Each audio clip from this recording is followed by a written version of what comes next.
Hi folks, you're with Tacitus today, your pushback channel Tacitus today, and thank you for joining this audio live stream.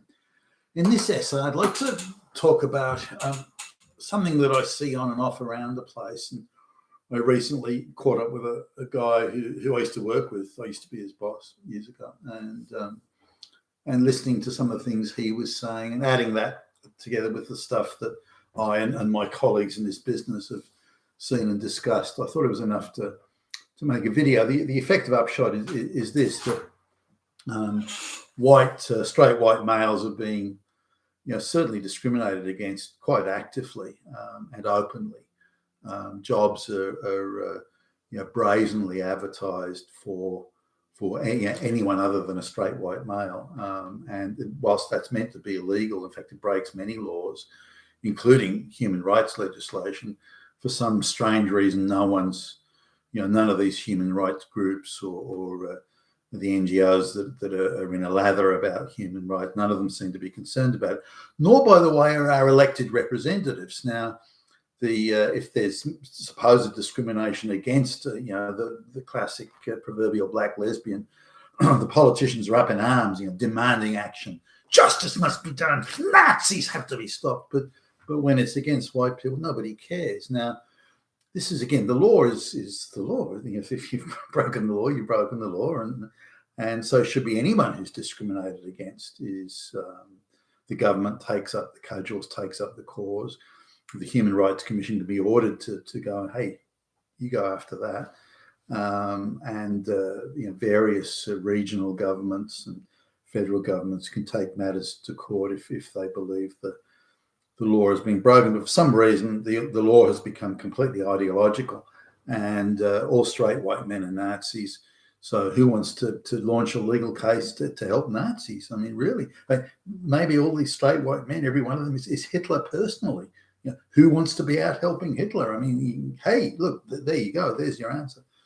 So there's none of the human rights and other laws, employment laws, all that sort of thing. Now, what white men have the option of taking the matter to court, and some of the wealthier ones, the executives that are cashed up, they may take the matter to court, and they seem to win often enough. So, but there's only a very small number of people that have that sort of money. Now, again, if you're the proverbial black lesbian, the government will pay your legal fees for you. And a government agency will either take up your cause, or you can go to like legal aid, and legal aid will pay all your bills while you do a personal private lawsuit. But if you're a white man, even if you're like on the bones of your ass white man, legal aid won't give you a penny. It's too fucking bad, buddy. So now with that in mind, I've been to not just recently, but over years, but over the last few years, I've noticed how we've been invited to come in and help with an interview process, which hasn't happened that often, or we've been sort of in the room next to where an interview is going on, or you hear the way the female boss or a male boss for that matter talks to the straight white male, quite a senior, experienced guy. He talks to them like he's could be a straight white male who's like, mid 40s or mid 50s or something like that, experienced, credentialed, qualified, and his boss talks to him like he's some sort of 5-year-old child, some wayward kid who's got a history of being really, really fucking naughty and bad. And is being finger wagged and brought to book for his evilness.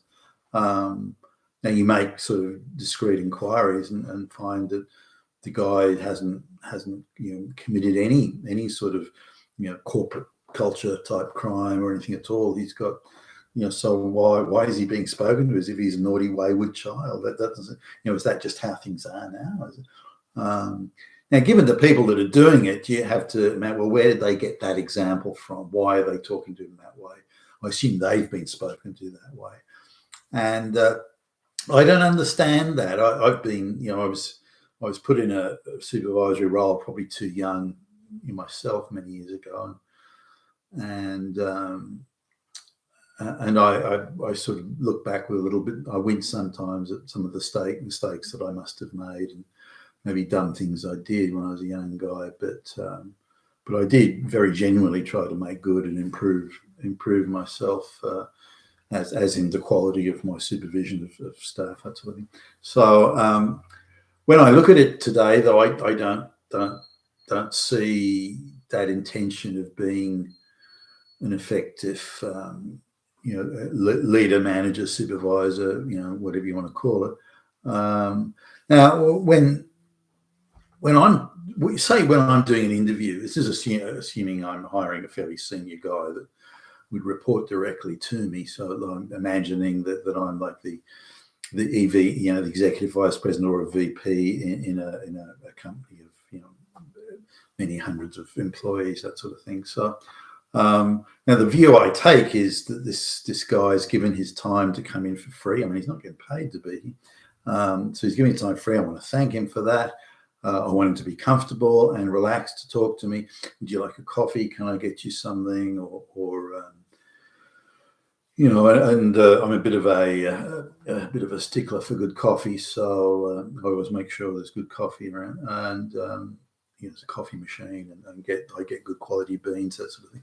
So and then I try and treat the guy. Okay, I'll treat the guy as a professional, a qualified professional. His intentions are good. He's going to try and do the best he can, and he wants to play some sort of role in making or assisting the company to be successful or be more successful or continue being successful or turn around a difficult situation, whatever it might be, but that he's coming committed to that. Now, so I treat the guy as a fellow professional. Okay, Billy Bob, these are the challenges we're facing. We're trying to swing from the chandelier 10 times every Sunday, and can you help us do that? What do you think you can bring to the table to help us achieve that? We've got a couple of problems here. We had, we lost somebody. They I don't know, they died or something. Whatever. But try and give the guy a picture of these are the challenges we're facing. These are the goals and objectives we have. How can you help us achieve those goals and objectives? How can you assist us improve the services we offer, or the service delivery, or the product, or whatever it might be. But I want to know how this. Now that to me means the guy's then he's got to sort of come in. He's got to say, okay, well, I'd probably do something like this, or I'd investigate that, or I'd look at or he's going to ask questions. Well, how bad is it, or what's the staff turnover in this section or division, and so on. So I expect to have that sort of dialogue. Now I want to know what the guy is going to do, what he's going to bring to the table, and by the questions he asks and the suggestions that he makes as to what can be done, then I'll have an idea as to his capability, his capacity to understand critical and complex issues, and what he might do. But now he may come out, well, I'm going to do this, and this. I'm going, oh, gee, that's not going to get us anywhere. But if his analysis is correct, even though his delivery may be a bit off, then I can correct that. But if he just doesn't have what it takes at the outset, then it's simply not going to work. And that would come out as well if that happened. So I wouldn't dream of talking to the guy as be some child and give him a finger wagging. So what are you going to do about this? I just wouldn't even dream of talking to somebody like that. Nor would I, if I was disappointed with their performance, nor would I talk to them like that. They're not naughty little children who have to be finger wagged and shouted at. I mean, for goodness sakes, these people are professional credentials.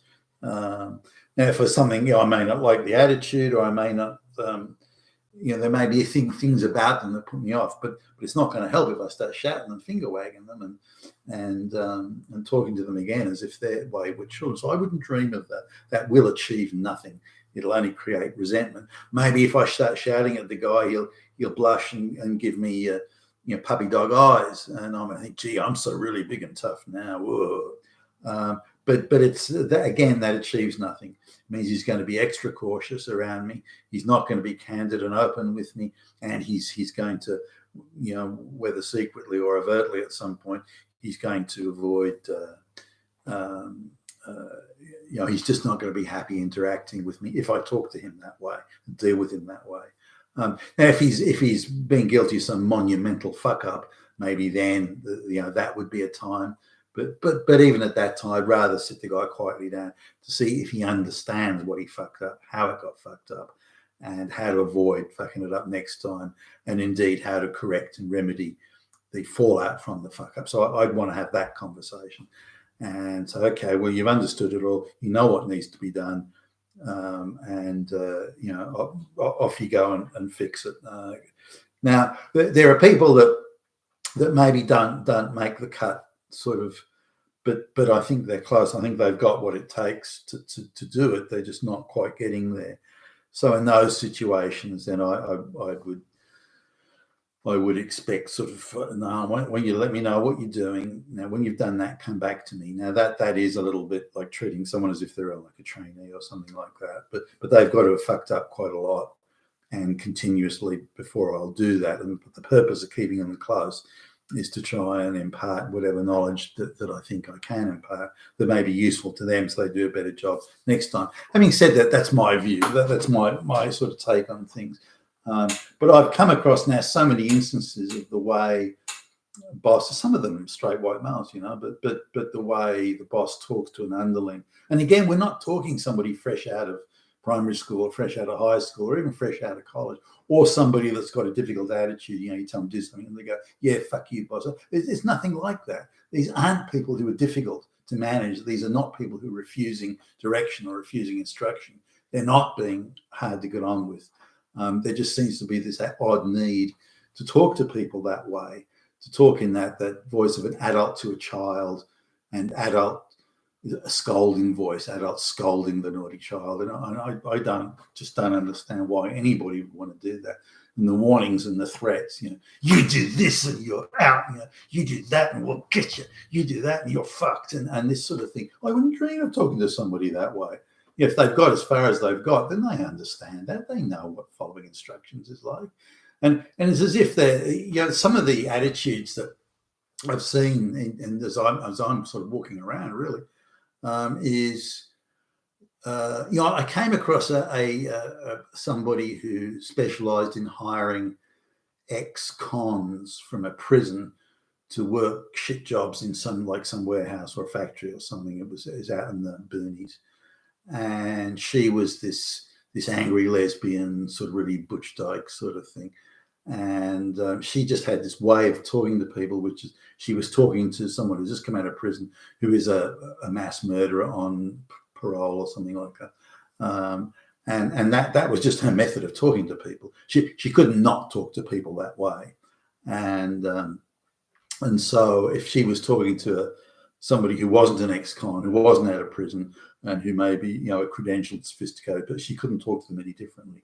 She talked to them the same way. It's almost like these people have been trained to believe that all straight white men are Nazis. How do you talk to Nazis? I mean, this is how you talk to Nazis. There seems to be, I don't know, I may be, sort of overemphasizing that, but it seems to be that way. Now, I've seen a number of times where we've been dealing with a straight white male. We go back a few months later or X weeks later and find that the guy's not there. We thought he was pretty good. He certainly was good from our perspective. The more efficient and effective someone is, the quicker we can get our job done and get out of there, out of the place. So we need this, and we value it and appreciate it when it's there. This is not the case. So we go back to what we think is a pretty credentialed guy we're dealing with, find he's not there, and I try and sort of winkle it out of the CEO and whoever it is who's who would have given the okay or signed off on getting rid of the straight white guy, and there's never a reason. Never is there a reason. They never have, seriously, they never have a reason. They never say, well, we fired Billy Bob because he comes in drunk every day and he vomited on the desk. He was grabbing the arse of all the women, or I directed him to do so and so, and he said, get fucked, motherfuckers. And there's nothing like this. yeah, Billy Bob did a pretty good job. There's sort of no complaints there. And it's like the CEO, okay, who himself is likely to be a straight white male. Yeah, he just, he just he just didn't kind of fit in with our culture. It was that really, and so we'd just have a chat to him and let him go, and so let me understand this. You've got an employee who's doing good work. You accept that. I'm paraphrasing how I would have handled this. I would have handled it much more gently in this. But you got a guy who's doing a good job, and you're happy with his work, and you got no complaints. He's done nothing wrong, but you decide to get rid of him. Have I got that? Now I'm thinking in my head, you've got a fuckload of black and brown affirmative action hires here who are useless, absolutely useless, and they don't get fired, but you fire the do a good job straight white guy, the credential straight white guy. Is that where we're at here? And really, that's the thing about it. Now, here's a guy I used to work with years ago, and I was his boss, and we caught up. He's actually done some work for us as well, and we caught up with him, and he's been, as he explains it, he's been fired sort of 5 or 6 times from his job in the last 6 months. So, he starts somewhere, he lasts for 2, 3, 4 weeks, and then he gets fired, and he gets fired every time. So I'm sort of thinking, well, because on one side of me is saying, well, gee, based on what I've seen, I'm kind of not surprised. But anyway, now having worked with this guy, I know his work quality is good. There was something, I don't know, sort of standoffish about him that I'm not sure I could explain. I didn't have a problem with it. I remember other people had mentioned it when I was his boss years ago. I mean, it must have been close to 20 years ago I was his boss, but he's now mid 50s, I guess, 56, something like that. He's only a few years younger than me, but so he was, as he was explaining it, he was saying, well, look, they don't tell him why. They're just saying, look, it's not working out, off you go. But they don't give him a reason. Now, there's a lot of jobs now that where there's a 6-month sort of probationary period where you can be dismissed for no reason or any reason at any time during that 6 months, and I think that's something that's abused.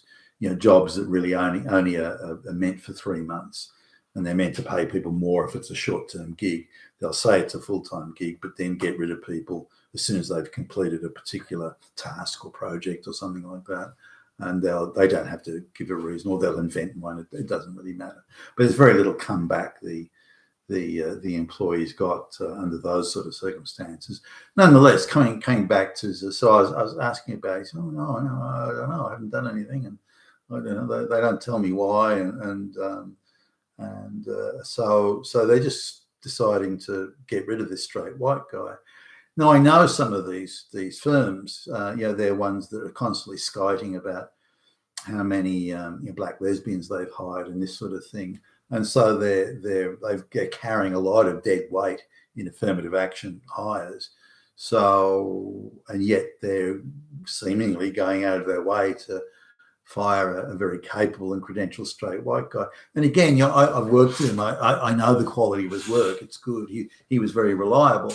I mean, he's not the sort of guy I would, if I was thinking about who to invite to a party or who to go out and have a beer with or something. I mean, he wouldn't come to mind. So it's not like he's one of these, your bestest buddy ever or something. He doesn't have that sort of thing about him.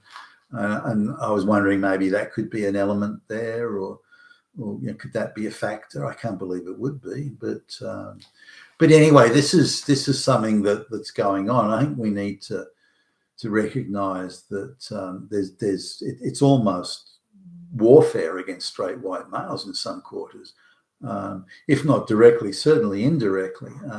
Now, I've sat down with CEOs who will tell me to my face how proud they are that they've achieved 50% female employment and 50% non-white employment as as their quota or their objective and their budget for the racial mix and so on.